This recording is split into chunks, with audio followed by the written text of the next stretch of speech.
قرآن کی ہدایت بھول گئے، سنت کی فضیلت بھول گئے۔ احرام کا تحیہ طواف ہے، اس لیے تحیۃ المسجد پڑھنے کے بجائے طواف کیجیے۔ ہاں، اگر کسی وقت فوراً طواف کا ارادہ نہ ہو تو تحیۃ المسجد پڑھ لیجیے۔ دعا سے فارغ ہو کر طواف کی تیاری کیجیے۔ مرد احرام کی چادر سیدھے ہاتھ کی بغل کے نیچے سے لے کر بائیں کندھے پر ڈال لیں، یعنی اب یہاں پر مرد کو استباع کرنا پڑتا ہے۔ دایاں کندھا کھلا رکھیں، اس کو استباع کہتے ہیں۔ 7 چکر مکمل ہونے تک چادر ایسے ہی رکھیں استباع کی حالت میں۔ پھر اس کے بعد طواف کے لیے اللہ رب العزت کی محبت میں دیوانہ وار اس کے مقدس گھر کے اطراف گھومنے کو طواف کہتے ہیں۔ طواف 7 چکر کا ہوتا ہے، بغیر وضو کے طواف نہیں ہوتا، اس لیے یاد رکھ لیں کہ وضو ہونا ضروری ہے طواف میں۔ اس لیے عمرے کا طواف بے وضو کرنے پر دم واجب ہو جاتا ہے۔ با وضو طواف کریں۔ اگر پہلے 4 چکر مکمل ہونے سے پہلے وضو ٹوٹ جائے تو بہتر ہے کہ وضو کر کے اثر نو طواف کیجیے، اور اگر 4 چکر کے بعد ٹوٹا تو اختیار ہے، یا تو ابتدا سے یا باقی چکر مکمل کر لیں۔ اگر دوران طواف جماعت کھڑی ہو جائے تو طواف روک کر نماز ادا کرے اور نماز کے بعد وہیں سے طواف کو پورا کرے۔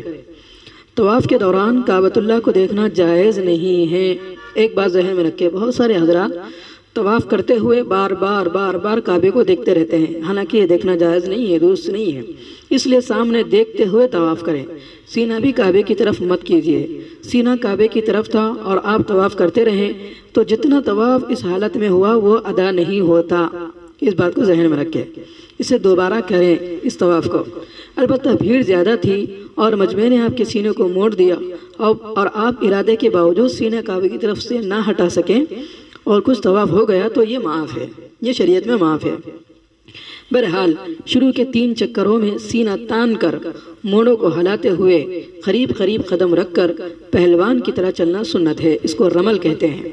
اگر رمل کرنا بھول جائے، 1 چکر کے بعد یاد آئے تو صرف 2 چکروں میں رمل کرے، اور اگر شروع کے 3 چکروں کے بعد یاد آئے تو پھر رمل نہ کرے، کیونکہ جس طرح شروع کے 3 چکروں میں رمل سنت ہے، آخر کے 4 چکروں میں رمل نہ کرنا سنت ہے۔ رمل ہر اس طواف میں مسنون ہے جس کے بعد صفا مروہ کی صحیح کرنے کا ارادہ ہو۔ عورتوں کے لیے استباع اور رمل مسنون نہیں ہے۔ پھر حجر اسود کی طرف بڑھیں، تلبیہ پڑھیں۔ تلبیہ پڑھنا حجر اسود کی طرف بڑھیں اور تلبیہ پڑھنا بند کر دیں، یعنی حجر اسود کے پاس اس طرح کھڑے ہوں کہ حجر اسود دائیں طرف ہو اور سینہ بیت اللہ کی طرف ہو۔ پھر طواف کی نیت کریں۔ طواف کی نیت کیسے کریں؟ اے اللہ، میں طواف کی نیت کرتا ہوں آپ کو راضی کرنے کے لیے، اس کو میرے لیے آسان کر کے قبول فرما لیجئے۔ نیت کرنے کے بعد حجر اسود کی سیدھ میں آ جائیں، چہرہ اور سینہ بیت اللہ کی طرف ہو، اور نماز کی طرح ہاتھ اٹھا کر بسم اللہ اللہ اکبر لا الہ الا اللہ وللہ الحمد یہ کہتے ہوئے ہاتھ چھوڑ دیں۔ یہ بیت اللہ کا استقبال ہے۔ اس کے بعد کسی کو ایذا پہنچائے بغیر ممکن ہو تو حجر اسود کا استلام کرے۔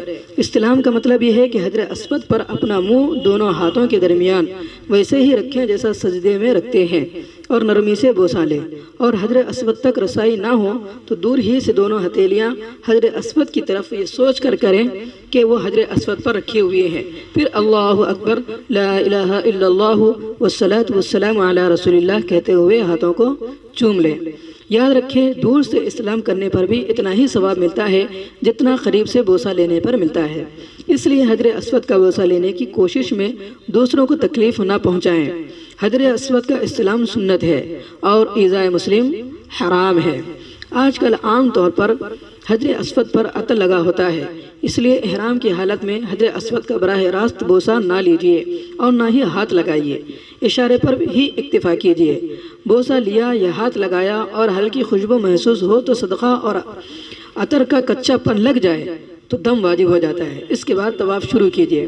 جب 1 چکر پورا ہو جائے اور حجر اسود پر پہنچے تو پھر حجر اسود کا استلام کیجیے، یعنی ہر چکر میں استلام کرتے رہیں۔ جب استلام کے وقت ہو تو اس وقت کعبے کو دیکھا جا سکتا ہے۔ ہر چکر کے ختم پر استلام کیجیے۔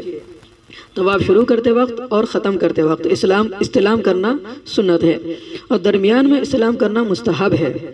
اگر درمیان میں استلام چھوٹ جائے اور آپ کسی وجہ سے آگے بڑھ جائیں تو واپس آ کر استلام کرنے کی ضرورت نہیں ہے، دوسرا چکر خود بخود شروع ہو جاتا ہے۔ یاد رکھ لیجیے بات ذہن میں، جب بھی رکن یمانی پر پہنچے اور کعبے کے قریب ہوں تو سینہ اور قدم بیت اللہ کی طرف کیے بغیر دونوں ہاتھوں سے یا صرف سیدھے ہاتھ سے رکن یمانی کا چھونا سنت ہے۔ اگر قریب جانا مشکل ہو تو ویسے ہی گزر جائیں، دور سے اشارہ نہ کریں۔ حدیث میں ہے کہ رکن یمانی پر ہمیشہ 40 فرشتے رہتے ہیں جو دعا کرنے والوں کی دعا پر آمین کہتے ہیں۔ طواف کے دوران دعائیں قبول ہوتی ہے، اس لیے آپ جو دعا کرنا چاہیں اور جس زبان میں کرنا چاہیں دعائیں کریں۔ دعائیں پڑھنا نہیں ہے، دعائیں کرنا ہے، اس لیے رٹی رٹائی دعائیں بغیر سمجھے پڑھنے کے بجائے دعا کیجیے۔ بہت سارے حضرات ایک آدمی دعا پڑھتا ہے، دوسرا پڑھاتا ہے اور پڑھتے رہتے ہیں، سب مل کر پڑھتے ہیں، اس طرح نہ کریں۔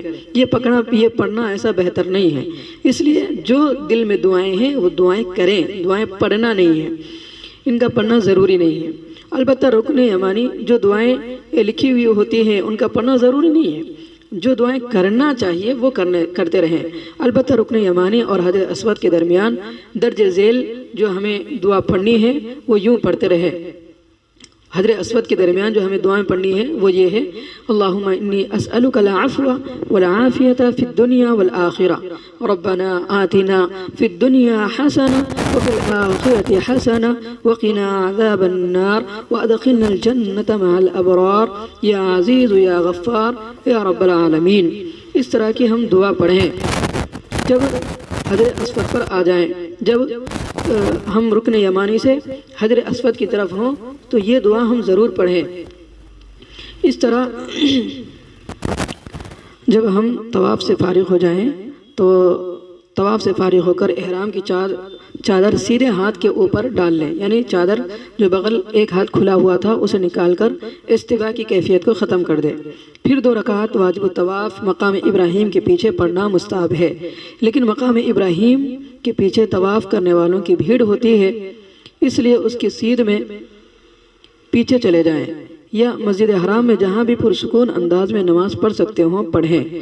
اگر چاہیں تو نفل طواف کریں یا فرض و واجب۔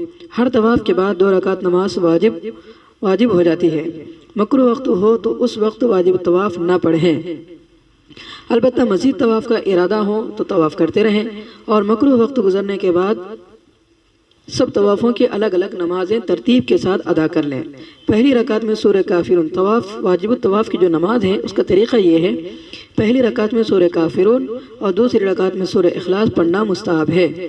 اس کے بعد حجر اسود اور کعبے کے دروازے کے درمیان کی دیواریں جس کو ملتزم کہتے ہیں اس سے لپیٹ کر اپنا چہرہ اور پیٹ اور سینہ چمٹا کر دعا کرنا مستحب ہے، لیکن بھیڑ زیادہ ہوتی ہے اس لیے یہ مشکل ہے، اس لیے دور ہی سے وہاں کھڑے ہو کر ہم دعائیں کریں۔ اور اس کے بعد قبلہ رخ کھڑے ہو کر یا بیٹھ کر 3 سانس میں زمزم پی لیجئے۔ واجب الطواف ختم ہونے کے بعد زمزم پینا ہے 3 سانسوں میں، اور زمزم کو دیکھنا بھی عبادت ہے، اس لیے زمزم کو دیکھے بھی، اور پھر یہ پانی پی لیجئے، اور پانی پینے میں کنجوسی اور بخالت نہ کریں، بالکل پیٹ بھر کر زمزم کا پانی پی لیجئے۔